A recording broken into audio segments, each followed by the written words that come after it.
बिस्मिल्लाहिर्रहमानिर्रहीम। अस्सलाम वालेकुम स्टूडेंट्स। आज के इस वीडियो लेक्चर के एजेंडे में हमारे कुछ ये पॉइंट्स जो है वो शामिल हैं। सबसे पहले हम बात करेंगे लीनियर लेआउट की। तो लीनियर लेआउट को हम इससे पहले बड़ा डिटेल में डिस्कस कर चुके हैं। हम लीनियर लेआउट के बारे में हमें आइडिया है कि लीनियर लेआउट क्या होता है, कहाँ पर इसकी यूजेज पेश आती है। बट आज की इस वीडियो लेक्चर में जो बेसिक हमारा पर्पज़ होगा वो ये होगा कि हम लीनियर लेआउट में जब लीनियर लेआउट को डिस्कस करेंगे तो लीनियर लेआउट में इस चीज़ को जानने की कोशिश करेंगे कि एक लेआउट में एक और लेआउट किस तरीके से यूज़ किया जा सकता है। यहाँ पर हमारा जो फोकस है वो लीनियर लेआउट है, बट इसका हरगिज़ ये मतलब नहीं है कि एक लीनियर लेआउट में कोई और लीनियर लेआउट ही यूज़ होगा। एक लीनियर लेआउट में आप रिलेटिव लेआउट यूज़ कर सकते हैं और एक रिलेटिव लेआउट में आप n number of linear layouts जो है वो यूज़ कर सकते हैं। यहाँ पर हम लीनियर लेआउट को फोकस इसलिए कर रहे हैं क्योंकि हमारे पास एक प्रॉपर्टी होती है that is called layout weight. ये लेआउट वेट की जो प्रॉपर्टी है ये हमेशा लीनियर लेआउट के साथ यूज़ होती है, तो दैट्स वाई हम लीनियर लेआउट को यहाँ पर फोकस कर रहे हैं। क्योंकि अगर हमने इस प्रॉपर्टी को अंडरस्टैंड करना है जो कि काफ़ी ज़्यादा इंपॉर्टेंट प्रॉपर्टी है, तो अगर हम लीनियर लेआउट यूज़ ही नहीं करेंगे तो फिर इस प्रॉपर्टी को हम अंडरस्टैंड नहीं कर सकते। उसके बाद हम बात करेंगे एडिट टेक्स्ट की। एडिट टेक्स्ट की कुछ एट्रीब्यूट्स की बात करेंगे। इससे पहले भी एडिट टेक्स्ट को बड़ा डिटेल में हम डिस्कस कर चुके हैं, बट मज़ीद आज कुछ एट्रीब्यूट्स इसके हम फोकस करेंगे जो कि मैं बाद में आपको बताऊंगा कि कौन कौन से एट्रीब्यूट्स जो है वो आज हमने डिस्कस करने हैं। उसके बाद हमारे pass on click listener. Click listener तो आपको थोड़ा सा अगर आइडिया होगा जावा के पॉइंट ऑफ व्यू से, जब भी हम किसी वर्ड किसी पर्टिकुलर थिंग के लिए जो है लिसनर का वर्ड यूज़ करते थे तो हम उसको नॉर्मली इवेंट हैंडलिंग के पर्पज़ के लिए जो है वो यूज़ करते थे। तो यहाँ पे वर्डिंग से नज़र आ रहा है ऑन क्लिक लिसनर। जब भी आपके पास क्लिक होगा तो ये लिसन करेगा। तो डेफिनेटली इससे प्रीवियस जो वीडियोस थी, जितने भी हमारे लेक्चर्स थे, उसमें हम बटन में एक ऑन क्लिक का एट्रीब्यूट यूज़ करते थे जिसके बैकएंड के ऊपर कोई ना कोई मेथड होता था, जो मेथड कॉल होता था जावा के कोड में। तो हम आज के इस वीडियो लेक्चर में वो ऑन क्लिक यूज़ करने की बजाय एक लिसनर की बात करेंगे कि उस लिसनर को हम किस तरीके से बटन के साथ एसोसिएट कर सकते हैं और बटन के क्लिक होने के ऊपर उसको हैंडल किया जा सकता है। तो सबसे पहले हम बात करते हैं लेआउट वेट की। तो अगर हम लेआउट वेट की बात करें तो लेआउट वेट के बारे में आपको ये बात पता होनी चाहिए कि ये हमेशा लीनियर लेआउट में ही यूज़ हो सकता है, अदर दैन लीनियर लेआउट इसको यूज़ नहीं किया जा सकता। अब फॉर एग्जांपल हम बात करते हैं कि आपके पास ये एक लेआउट है और this layout is a linear layout, और मैं सपोज करता हूँ जो उसकी ओरिएंटेशन है दैट इज़ वर्टिकल। अब कुछ कंपोनेंट्स हम इसमें प्लेस करते हैं। आपको आइडिया है कि जो कंपोनेंट्स होते हैं किसी लेआउट में दीज आर कॉल्ड चाइल्ड। तो आपके पास ये जो लेआउट है, ये जो लेआउट अंडरस्कोर विड्थ की जो प्रॉपर्टी है, ये आपने ये बात जहन में रखनी है कि ये हमेशा जब अप्लाई होगी तो ये किस चीज़ के ऊपर अप्लाई होगी, ये चाइल्ड्स के ऊपर अप्लाई होगी। किसके चाइल्ड्स? किसी भी लीनियर लेआउट के चाइल्ड्स। अब चाइल्ड्स के ऊपर किस तरीके से अप्लाई होगी, हम इससे पहले बात कर चुके हैं कि जो आपके पास कंपोनेंट्स होते हैं उसमें आपके पास हो सकता है बटन हो सकता है टेक्स्ट व्यू हो सकता है एडिट टेक्स्ट और हो सकता है कोई भी लेआउट हो सकता है। तो हम सपोज करते हैं कुछ ये कंपोनेंट्स हैं। अब जब आप इन कंपोनेंट्स के बारे में बात करते हो तो हमने कहा था ये जितने भी कंपोनेंट्स होंगे इन कंपोनेंट्स के हवाले से आपने दो प्रॉपर्टीज़ लाजमी पुट करनी होती हैं। बाकी कोई करे ना करें, एक हाइट की दैट इज़ टोटल जो लिखते हैं that is Android colon layout underscore height, और जो दूसरी हमारी प्रॉपर्टी होती है, मैं इसी को कॉपी कर रहा हूँ, दैट इज़ कॉल्ड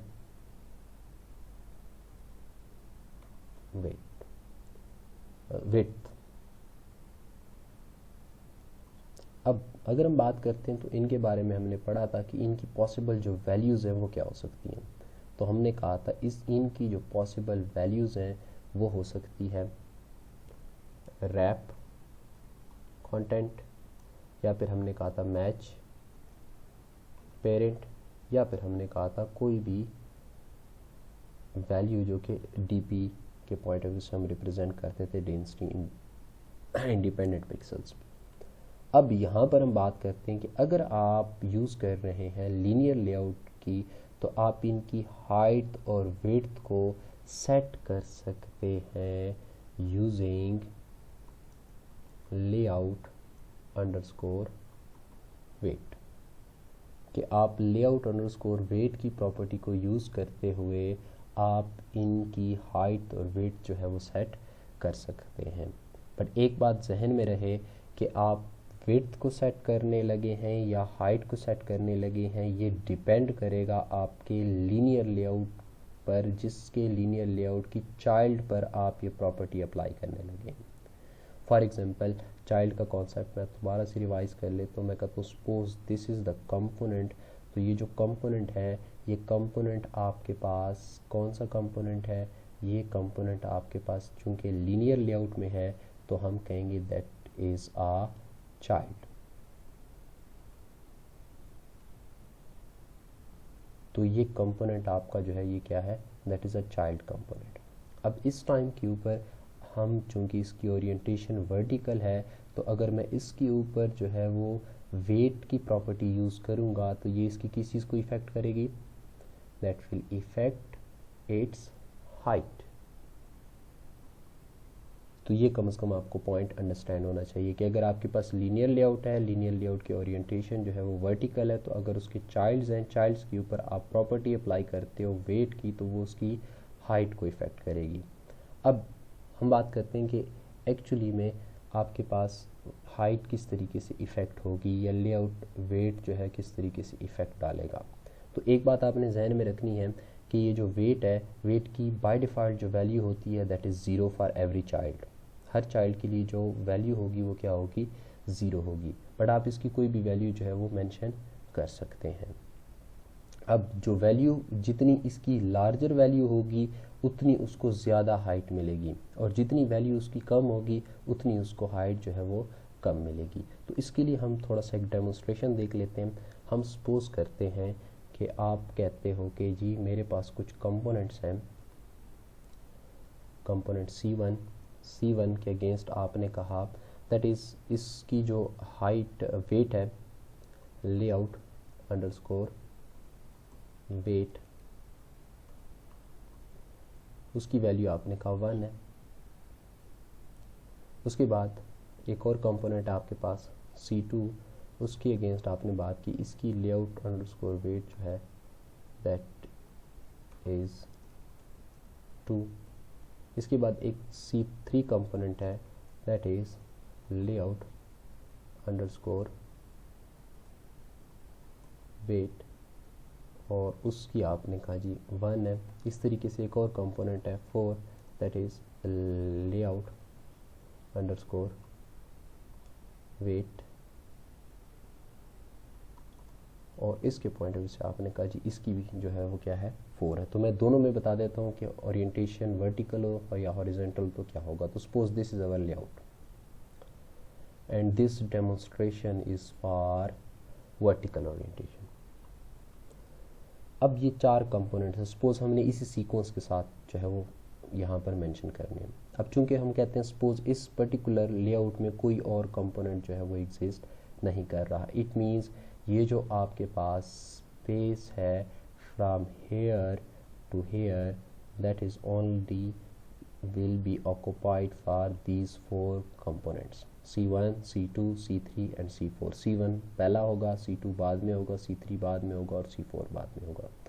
अब करेगा क्या, एक्चुअली ये इनकी वैल्यूज़ को प्लस करेगा। तो अगर हम इनकी वैल्यूज़ को प्लस करें तो आपके पास जो टोटल वैल्यू आएगी, टोटल वैल्यू दैट इज़ 1 + 2 + 1 + 2। तो इसकी जो टोटल वैल्यू होगी वो क्या हो जाएगी आपके पास, that will be equal to 6।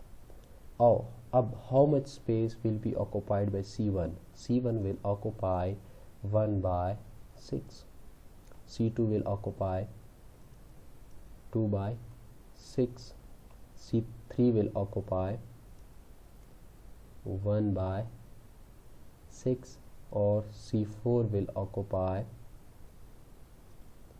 2/6।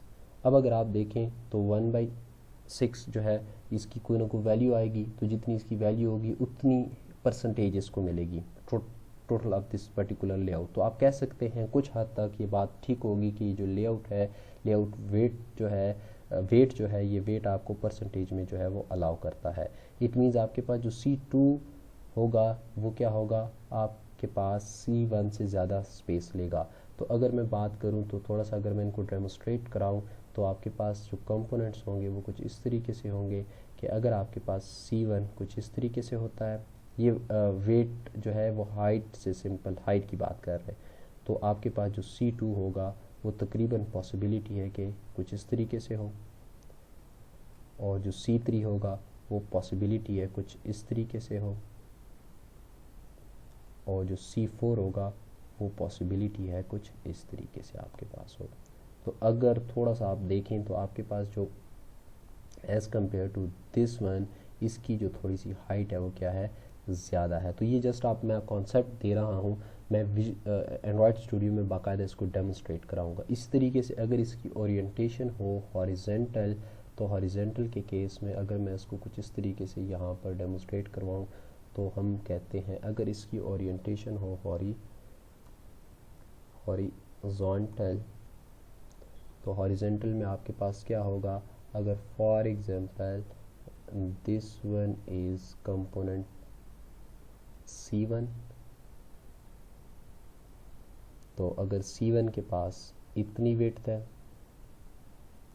तो C2 के पास डेफिनेटली ज़्यादा विड्थ होगी, और इस तरीके से C3 के पास फिर ज़रा विड्थ कम होगी, और C4 के पास जो है वो विड्थ फिर क्या होगी आपके पास ज़्यादा होगी। तो नॉर्मली हम जो वेट है, वेट के थ्रू हम विड्थ की बात करते हैं, तो विड्थ में आप वेट के थ्रू हम एक्चुअली हाइट या विड्थ की बात करेंगे, तो हाइट या वेट में कितनी उसने एक्स्ट्रा स्पेस लेनी है वो आप इसके थ्रू जो है वो मेंशन कर सकते हो। यानी फॉर एग्जांपल मैं कहता हूँ कि दो कंपोनेंट्स को जो है वो इक्वल स्पेस मिलनी चाहिए। इक्वल स्पेस से मुराद ये है कि एक कंपोनेंट हाफ तक आए और दूसरा कंपोनेंट भी आपके पास तकरीबन हाफ जितनी स्पेस ले। तो इस पर्पस के लिए अगर मैं दोनों की इक्वल वेट की वैल्यू दूंगा तो वो ऑटोमेटिकली इक्वली डिस्ट्रीब्यूट करेगा। कैसे इक्वली डिस्ट्रीब्यूट करेगा, हम लोगों ने बात की कि C1 को 1 दो, C2 को भी हमने कहा जी 1 दो। तो अगर आप देखें तो टोटल कैसे फाइंड आउट होगा, टोटल विल बी 1 + 1, तो ये वैल्यू क्या हो जाएगी 2। अब C1 को कितनी स्पेस मिलेगी 1/2, तो दैट विल बी 0.5 का मतलब है 50%। इसी तरीके से अगर हम C2 की बात करते हैं तो C2 विल बी 1/2, और आपके पास ये जो वैल्यू होगी दैट विल बी 0.5। तो होप सो आपको ये वेट की जो कॉन्सेप्ट है वो थोड़ा बहुत जो है वो अंडरस्टैंड हो गया होगा। हम लोगों ने बाकायदा तौर पे जब एंड्रॉयड स्टूडियो में प्रोजेक्ट बनाएंगे तो वहाँ पर फिर ज़रा इसको डिटेल में डिस्कस भी करेंगे। तो उसके बाद हम बात करते हैं ये next particular component edit text. Edit text को आज हमने डिस्कस करना है कि यहाँ पे आपके पास आंसर के सामने ये जो एडिट टेक्स्ट नज़र आ रहा है यूज़र के लिए ये रीड ओनली होगा। यूज़र में आप ये यूज़र अपनी मर्ज़ी के मुताबिक इसमें चेंजेस नहीं कर सकेगा। इसकी वैल्यू को व्यू कर सकता है बट इसमें चेंजेस परफॉर्म नहीं कर सकता।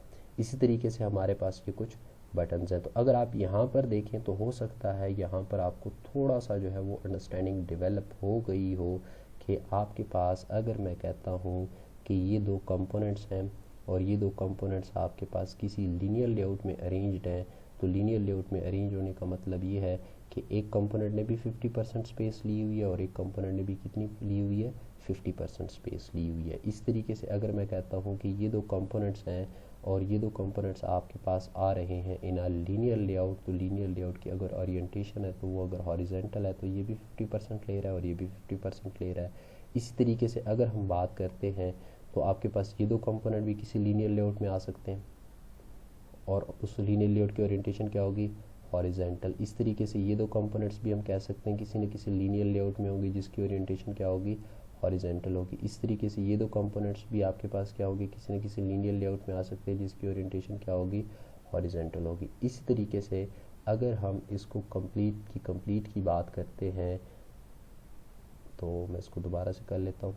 तो अगर हम इसके बात करते हैं कंप्लीट की कंप्लीट, तो ये जितने भी कंपोनेंट्स हैं ये किसी अगर लेआउट में है, तो अगर हम उसको कहते हैं लीनियर लेआउट, तो उसकी ओरिएंटेशन क्या होगी, वर्टिकल, क्योंकि उसने कंपोनेंट्स को कैसे अरेंज करना है, वर्टिकल। तो आपके पास ये पहला हुआ, ये दूसरा हुआ, ये तीसरा हुआ, ये चौथा हुआ, ये पांचवा हुआ।